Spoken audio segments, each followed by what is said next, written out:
On this channel, we've talked a lot about the working and owning classes. The division seems to be pretty simple. One works and one owns. But if you look at the world today, there's a vast difference between a child miner in the Congo pressed to extract cobalt at the point of a gun and highly paid tech bros in Silicon Valley that spend most of their quote-unquote work day playing World of Warcraft. In fact, if you were to ask that tech bro, they probably wouldn't even call themselves working class at all. They would almost certainly refer to themselves as middle class. So what gives?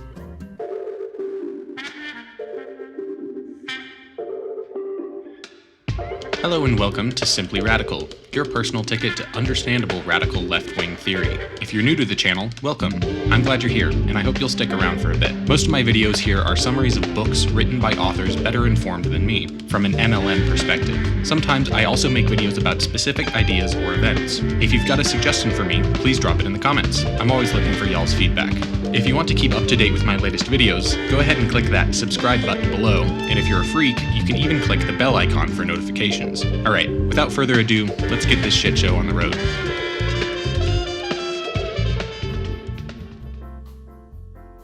I've talked about the quote-unquote middle class before, most extensively in this video. That video went over the history of the term, how it used to refer to capitalists under the feudal system, and how it has been reborn since the onset of industrial capitalism to refer to two specific subclasses, the Proletarian Intelligentsia and the Petit Bourgeois, who both sit between the largest part of the working class and the national bourgeoisie. If that sentence was confusing for you, go watch this video. That's what it's for. This one will be looking at the same concept from something of a more systemic perspective. In that previous video, I also talked about one of the most passionate advocates for the creation of the middle class, Henry Ford. We touched briefly on the role that such a class played within his business model, namely the creation of a domestic consumption market for him to shovel his useless slop into. I also mentioned that while Ford paid his white American workers very well, he also expanded his business into Latin America, specifically Brazil, and not only paid those workers significantly worse, but also treated them like second-class citizens. And that's where we'll start today, in the beautiful jungles of Brazil. Let's consider this development from the perspective of the Brazilians themselves. Prior to the rubber plantation, most of the population in this region of the country was in the city of Santarém, located along the Amazon River in the western part of the Pará state. First written records of settlement here stretch back to 1542,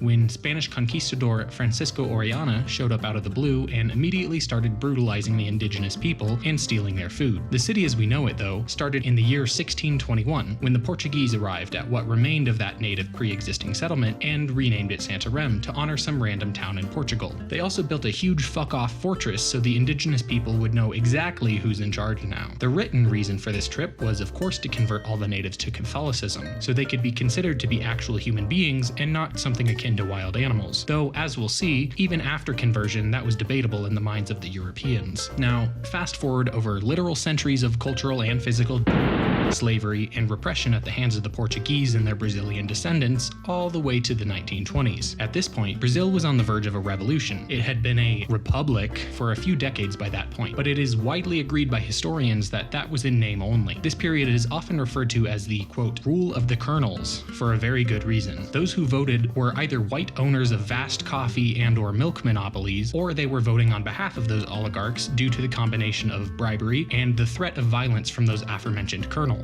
Into this context comes an openly white supremacist automotive monopolist from the US, who negotiates a deal with the Brazilian government that allows him near universal control over 2.5 million acres of land and exempts him from taxes in return for a small cut of the profits, 7% going into the pockets of the corrupt oligarchs in the national government and 2% to the corrupt oligarchs in the local government. Not exactly the most equitable situation for the average working class Brazilian. When Ford started his project, he began by building segregated communities. One with American-style houses, swimming pools, and golf courses, of course for the white Americans. The other was for the natives, and it's hard to find much information about the conditions here, but I don't think it's a stretch to claim that they probably didn't have their own golf courses. On top of all this, alcohol, tobacco, and prostitution were forbidden. Ford also forced everyone to eat the shitty fad health diet that he decided was best for them, consisting of the whitest boringest, blandest foods you could think of, namely brown rice, bread, canned peaches, and oatmeal. That wasn't even the worst of it though. The motherfucker made workers engage in mandatory square dancing. How profoundly humiliating. To enforce all of these very normal regulations, white Americans were tasked to go door to door and inspect workers' homes to ensure that they weren't engaging in anything so scandalous as eating a nice bowl of feijoada, or cracking open a cold one with caras, God forbid. Last, but certainly not least, local workers made about 35 cents a day, which,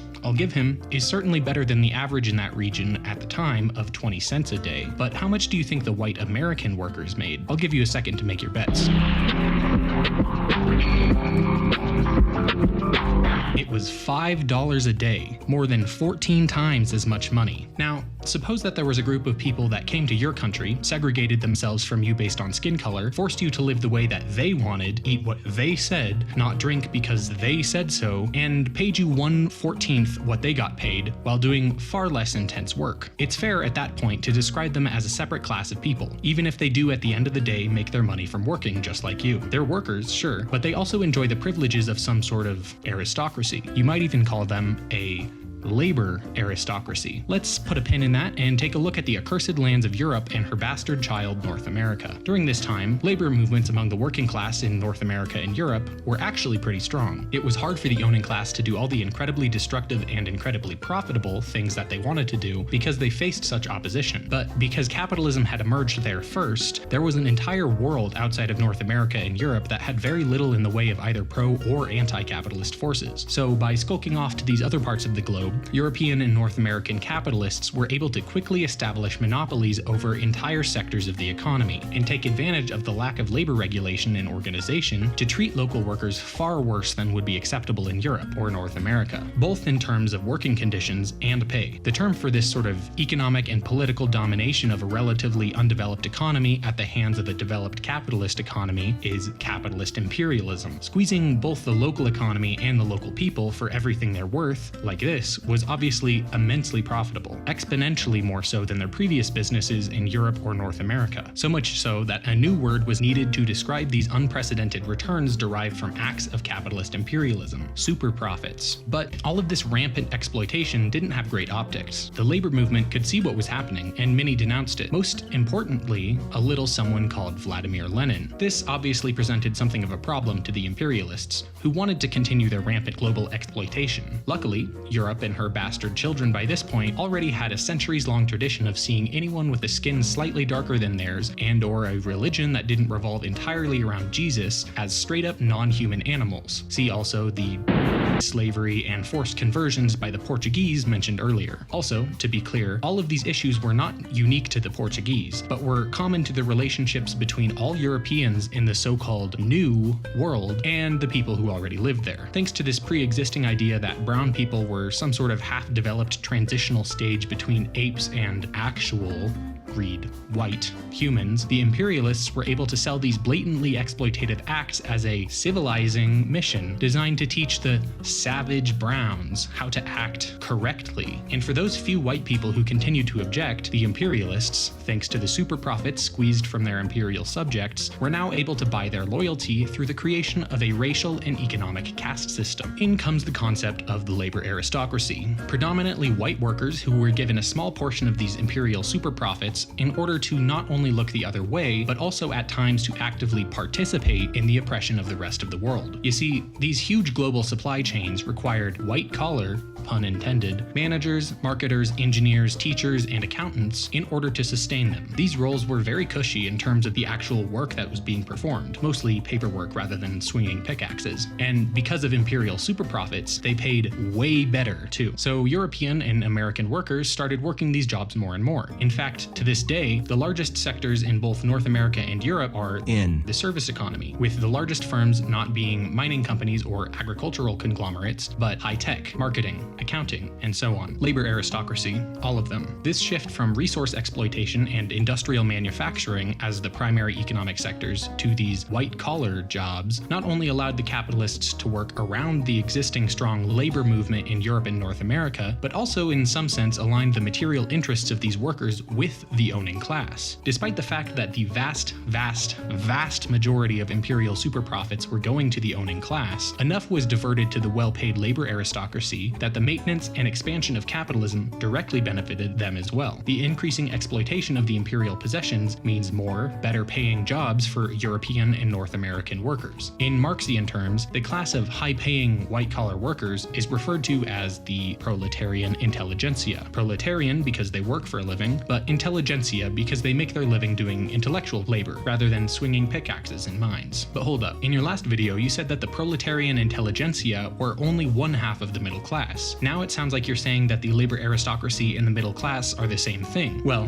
they're very similar, but not exactly the same. You see, with the economies of Europe and North America switching to be driven primarily by the Proletarian Intelligentsia, there was now whole swaths of workers who made enough money to have some left over after paying for everything they needed. If you remember, this was one of the reasons that Henry Ford paid his white American workers so much better to begin with, so he could have someone to sell his useless shit to. But the Proletarian Intelligentsia had enough money that they could afford to spend some on Ford's shit boxes and also other things. This allowed for some of the workers in Europe and the US to escape the working class entirely and start their own small businesses, mostly doing things that were either very specialized or very local. For example, local construction, roofing, and restaurants, or very specialized businesses that create souvenirs specific to a single region or town, or creating very niche products that are not profitable for the big capitalists to expand into, like raw unpasteurized milk. You see a lot of this in Europe with very specific kinds of cheese or whatever that are legally only allowed to come from a specific region. The creation of these small business owners gives rise to the other half of what we consider today as the middle class, the petit bourgeois. Petit for small and bourgeois for business owner. While it's debatable whether or not the petit bourgeois fit into the concept of the labor aristocracy, given they usually don't actually labor for a living, they certainly enjoy the same aristocratic privileges that the proletarian intelligentsia do, and they both benefit from the existence of capitalist imperialism. That is, the proletarian intelligentsia benefit by being paid higher wages from imperial superprofits, and the petit bourgeois benefit by receiving a portion of that money given to them by the proletarian intelligentsia. As we touched on in my other video, because these subclasses are by far the largest within Europe and North America, you can see this reflected in the political life of these regions as well. In the US, for example, the Republican Party is largely a party of the petit bourgeois, pushing policies that expand imperialism abroad in order to bring more money home, where they support small business owners by fighting against the raising of employee wages, repealing business regulations, and limiting business taxation. The Democrats, on the other hand, of course push policies that expand imperialism abroad, but not to benefit small business owners, but rather to benefit the proletarian intelligentsia. That's why their policy at home emphasizes the expansion of the welfare state, expansion of sexual, gender, and, in some cases, drug-related privileges, as well as the raising of wages. Same can be said of the main parties in both Canada and every country in Europe. One represents the petit bourgeois, and the other the proletarian intelligentsia. And of course, both support and push to expand global capitalist imperialism. Okay, let's head back to Brazil. A lot has happened since Henry Ford's rubber plantation failed miserably immediately before the Brazilian Revolution of the 1930s. From the first time the US intelligence apparatus was explicitly involved in using political violence to subvert the will of the Brazilian electorate with Operation Condor in 1964, to the last time that exact same thing happened in 2014 with Operation Car Wash. For more on that, here's a great video. Anyways, one thing other than the US meddling has remained constant throughout that entire time, and that's that the economy of Brazil has been developing. Brazilian business owners have been investing in Brazilian companies, building factories, power plants, ports, railroads, and all the infrastructure that underlies a modern capitalist economy. Not because they give a shit about average Brazilians necessarily, but because that shit makes them money. Not only that, but Chinese capitalists have also been pouring money into these sorts of projects with its Belt and Road Initiative, and through collaboration in the BRICS bloc. In large part, no doubt, because it profits them to do so. Regardless, this economic development has begun to catch Brazil's economy up with those of their imperial dominators in Washington, D.C. and Brussels. The Brazilian capitalist class is now getting to the point where they can compete with the foreign capitalists that have monopolized their economies up until now. And if they can't, the Chinese capitalist class that partners with them in so many scenarios certainly can. This is foundationally damaging to the basis of European and North American capitalist imperialism. The keystone that keeps the whole thing together is the relative disparity in the levels of economic and infrastructural development between the imperial core and the imperialized periphery. And it's not just happening in Brazil either, it's happening across the globe. And this is what ties us back to the middle class. The very existence of the middle class in North America and Europe, whether they belong to the proletarian intelligentsia or the petit bourgeois, is wholly predicated on superprofits extracted from the structure of capitalist imperialism. So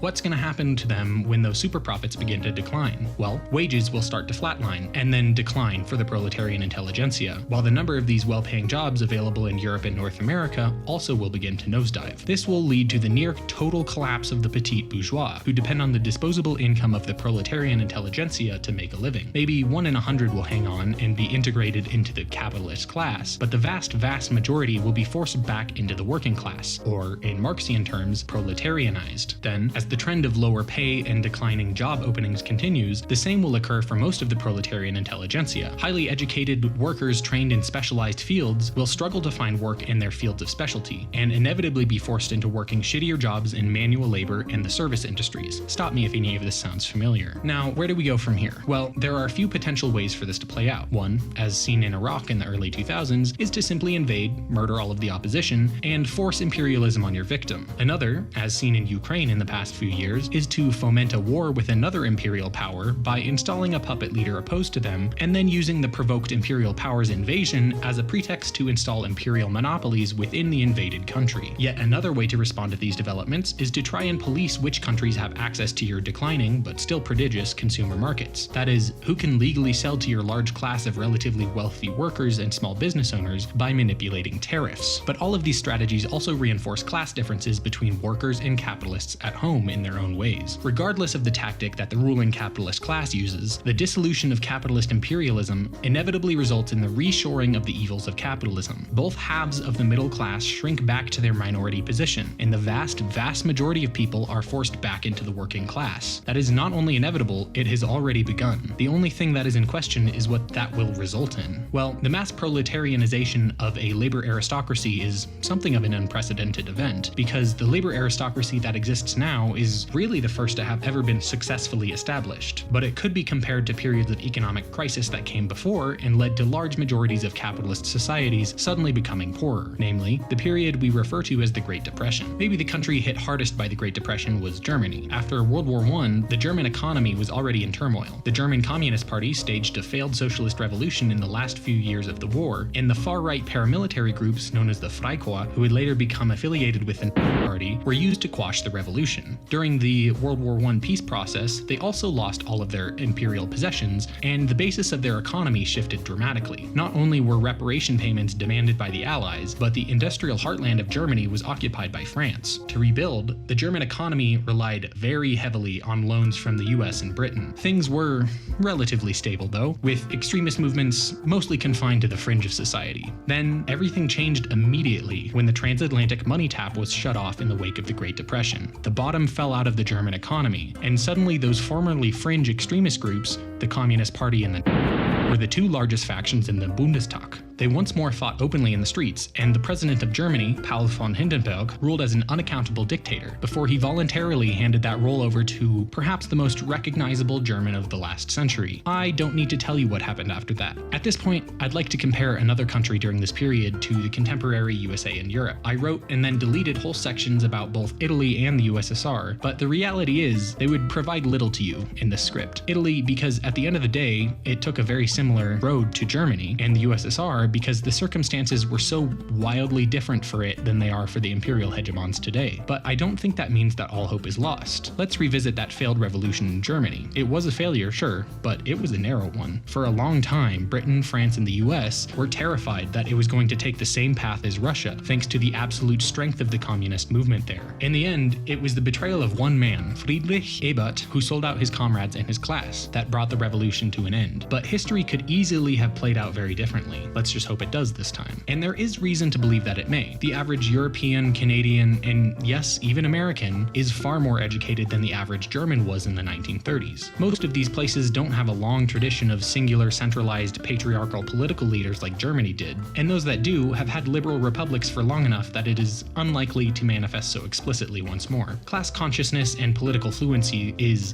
desperately lacking in all of these places in a way that it was not in Germany at the time, but already that's beginning to change. change. That change will only be accelerated by the collapse of imperialism and the re-proletarianization of most of the middle class. And if worst comes to absolute worst, the rise of formerly imperialized countries provides not only a financial incentive for relative stability, but also an entire globe with the motive and developing means to force peace on an increasingly violent and belligerent West. Not to mention, we already began our and it started before the fascists even gained power, under the direction of the Democratic president and famous shambling corpse Joe Biden. It's currently ongoing, in fact, just far from the eyes of potential objectors, on the occupied eastern Mediterranean coast. Yes, it is clear, even given the steps taken to obscure this fact, that the ongoing is done at the behest of, and with both rhetorical and economic support of the imperial hegemons of both the EU and the USA. Not only that, it is being carried out explicitly for the economic benefit of those imperial powers. It is done as an act of economic imperialism that is designed to allow for the expansion of Western capital in the region, and the exploitation of that region's natural resources. I'm not going to go through all the evidence for that here, because someone else already did right here. You should really watch this video. And with that, I'm going to end somewhat abruptly on an